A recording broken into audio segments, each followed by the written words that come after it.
Good morning, student. This is chapter 3rd from your Hornbill book for class 11th class student. Let us continue chapter from page number 23. The mummy is in very bad condition because of what Carter did in the 1920s, said Jahi Hawass, Secretary General of Egypt's Supreme Council of Antiquities. ये एंटीक्यूट्स क्या होता है? Belonging to ancient time, जो पुराने समय से belong करते हैं। तो यहाँ पे जाही हवास कौन है? Zahi Hawass secretary general of Egypt supreme council of antiquities हैं। वो ये कहते हैं कि the mummy is in very bad condition. जब उन्होंने उस मम्मी को देखा तो बहुत ही बैड कंडीशन में थी, because of what Carter did in 1920। तो कार्टर ने 1920 में इसका कुछ किया था जिससे इस मम्मी कंडीशन बहुत ज़्यादा बैड हो गई थी। As he leaned over the bodies for a first look, जब उन्होंने इस मम्मी के ऊपर ट्यूट की बॉडी को झांक करके एक लॉन्ग फर्स्ट लुक में झांक करके देखा उसको, तो उन्होंने कहा कि ये जो ट्यूट की जो बॉडी है बहुत ही बैड कंडीशन में है। Carter Howard Carter, who is Carter Howard Carter? यहाँ कार्टर हार्डर कार्टर कौन है? That is was a British archaeologist who in 1920 discovered Tute's tomb after years of futile searching। जो ये कार्टर हार्वर्ड हैं, ये एक ब्रिटिश आर्कियोलॉजिस्ट हैं जिन्होंने 1922 में फ्यूटाइल मीन्स यूजलेस सर्चिंग के बाद, काफ़ी सालों की यूजलेस सर्चिंग के बाद उन्होंने इसको ट्यूट की टूम को 1920 में डिस्कवर किया था, इन्वेस्टिगेट किया था, फाइंड आउट किया था। तो उस समय जो कुछ भी कार्टर ने किया उससे ट्यूट की जो बॉडी थी वो काफ़ी बैड कंडीशन में हो गई थी।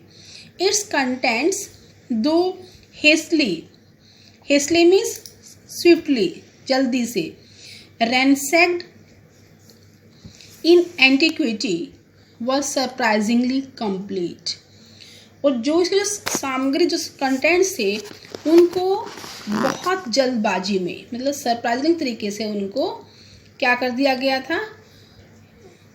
उनको एक सम से रैंसैक्ड मीन्स मेड अ थ्रोरो, उनको लूट लिया गया था, लेकिन बाद में उनको इकट्ठा करके कंप्लीट कर दिया गया था।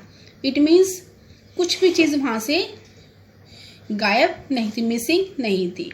दे remain the richest royal collection ever found and have become part of pharaohs legend.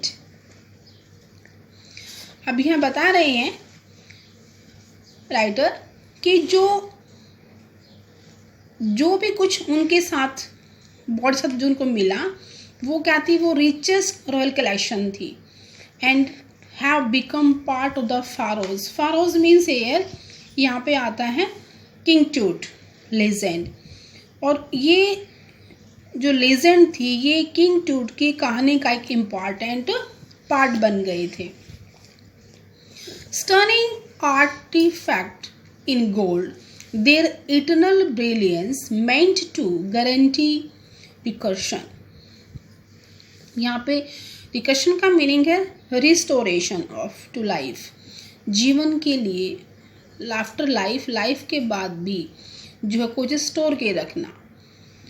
caused a sensation at the time of discovery and still get the most attention। यहाँ पे कह रहे कि जो artefacts, things of archaeological interest made by man, यानी कि मानवीय जो कलाकृतियाँ थी, कि जो आर्टिफैक्ट्स इतने ज़्यादा क्या थे? रियलिस्टिक थे, जो एक क्लोज टू बीइंग रियल, जो बिल्कुल रियल होने का दावा कर रहे थे। उस समय उनके बारे में एक क्या थी? एक सेंसेशन, एक सनसनी छा गई थी कि इनकी जो भी आर्टिफैक्ट से उनकी ब्रिलियंट इटरनल थी, यानी कि फॉर एवर थी। जो जो उनकी देखने जो चमक थी, वो चीज़ें जो उनके साथ लगा रखी थी, वो इतनी ज़्यादा चमकीली थी, द रियल दिखाई दे रही थी। सभी लोग क्या थे, काफ़ी हैरान थे। And still get the most attention, और सभी के अटेंशन का एक सेंटर बन गए थे। But tweet was also buried with everyday things he had want in the afterlife. Afterlife means life after death. I have already told you that जो Egyptian थे वो इस बात में विश्वास करते थे कि डेथ के बाद भी लाइफ होता है, और इसी ट्रेडिशन को निभाते हुए उन्होंने क्या किया था, tweet was also buried. Tweet को जो एवरीडे जो थिंग्स यूज़ होती हैं, जो हम दैनिक जीवन में अपनी चीज़ें यूज़ करते हैं, उनके साथ भी वो चीज़ें उन्होंने दबा रखी थी। Like board games, bronze razor, linen undergarments, cases of food and wine. Bronze razor थे, लिनन के बने हुए अंडरगारमेंट्स थे, केसेस ऑफ फूड और वाइन। ऐसे बहुत सी चीज़ें उसकी बॉडी के साथ ही दबा दी गई थी, ये सोचकर कि इसकी डेथ के बाद भी इसको इनकी ज़रूरत महसूस होगी। After months of carefully recorded the pharaohs funerary treasure, Carter began investigating his 3-nested coffin. After months of carefully, यानी कि बहुत ध्यान से फारोज के इस फनरी ट्रेजर को, funerary means the valuable things with which the king was buried.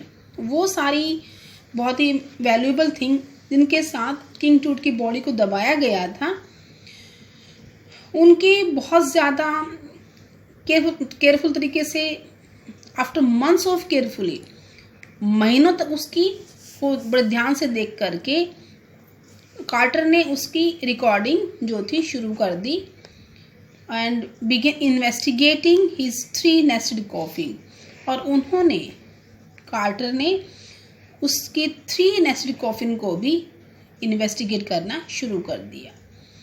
ये 3 coffin में क्या था, इसमें एक के बाद एक कॉफिन जो थी वो फिट की हुई थी। तो 3-nested coffin means you can say 3 coffin placed one in another in order to decreasing size. जो इंडरमोस्ट जो कॉफिन थी वो थी the body of the king. So opening the first, जब उन्होंने फर्स्ट कॉफिन को खोला, he found a shroud adorned with garland of willows and olive leaves. Shroud क्या होता है, a length of cloth in which a dead body is wrapped. एक कपड़ा होता है जिस पे डेड बॉडी को लपेटा जाता है। तो ओपनिंग द फर्स्ट, जब पहले कॉफिन खोला तो उसमें उनको एक श्राउड मिला, adorn means decorated, with garland of willows, जो विलो के गार्लैंड से सजाया हुआ था, एंड ऑलिव लीव्स, और ऑलिव लीव्स से। गार्लैंड ऑफ विलोज का मतलब है wreath, flower and leaves as a mark of respect. जब किसी को रिस्पेक्ट देने के लिए हम कोई चीज़ एक गोल गोल राउंड बनाते हैं, उसको फिर लीव से, उसको फ्लावर से डेकोरेट करते हैं to pay respect to the person. Lotus petals and cornflowers and faded evidence of a burial in March और अप्रैल। तो जो ट्यूट की जो बॉडी थी, जो डेड बॉडी थी, उसको सजाया गया था वाइल्ड सेलरी के साथ, लोटस पेटल्स के साथ, कमल के पत्तों के साथ, कॉर्नफ्लावर से, और faded evidence of a burial in March। ये सब चीज़ें जो थी उनको दबाया गया था, क्योंकि ये एविडेंस थे कि इससे मालूम होता है कि ट्यूट की बॉडी को मार्च या अप्रैल के महीने में उनको दबाया गया था। When he finally reached the mummy, though he ran into trouble. Mummy, again, this word is here. Mummy is a body of a human being or animal that has been presented and wrapped in bandages. ये human body होता है, animal का body होता कह सकते हैं आप इसको, जिसको प्रिजर्व किया जाता है और उसको बैंडेज में लपेटा जाता है. तो जब वे फाइनली जब उस थर्ड कॉफिन में पहुंचे जहाँ पर उसका बॉडी रखा हुआ था, तो दो ही रेन इनटू ट्रबल, उन्हें एक बहुत बड़ी ट्रबल का सामना करना पड़ा. He faced trouble. वो कौन सी ट्रबल थी? The rituals resins had hardened cementing tooth to the bottom of his solid gold coffin. और क्या हो गया था कि जो रिचुअल्स क्या होते हैं, here the resins used in ceremony of mummification.